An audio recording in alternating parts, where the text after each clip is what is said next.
моделька К7-650. Замучился немножко с разборкой.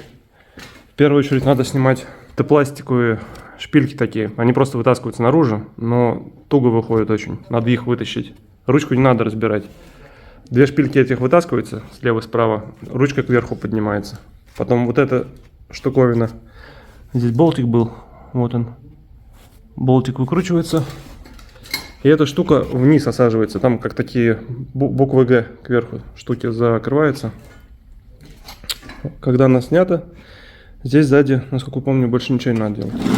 Вот эти крепежи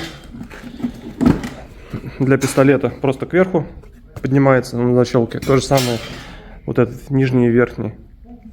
Как по рельсе вверх слетает и все нормально. Здесь ничего снимать не надо.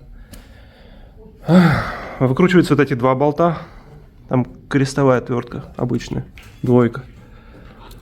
И трубочки отсоединяются сзади. Ничего сложного нет. Здесь еще крышечка есть, тоже на двух болтиках. Вот. Сейчас поближе покажу. Их тоже надо открутить. Вот эта вся штуковина, регулятор, снимается тоже целиком. А дальше уже под вот этой штукой будет. Вон там болтик, его видно. Раз. Здесь прячется 2, 3, 4. Вот здесь я не увидел с первого раза. 5, 6. И с самого низу вон 7 получается. Там он далеко. И с той же стороны вон 8. Здесь. И 9, как я уже показывал, вверху вот он. И потом корпус очень легко рассоединяется. Дальше уже там на видео видно. Я там показывал, в чем проблема была.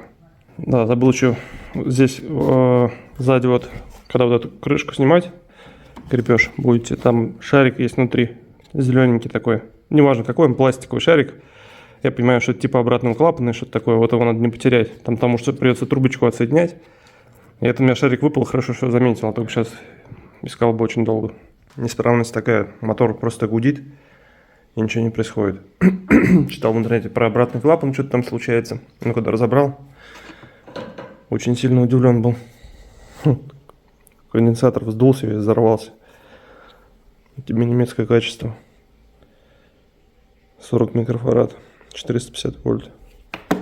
Уже заказали новый. Сейчас буду адаптировать.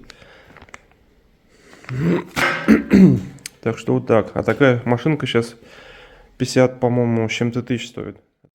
Перепаял коннектор и на термотрубку усадочную поставил. А здесь клеевая термотрубка получается. На старом вот 5 микрофарад из 40 осталось только. А на новом даже чуть больше оказалось, 43 микрофарада. Так что все отлично получилось.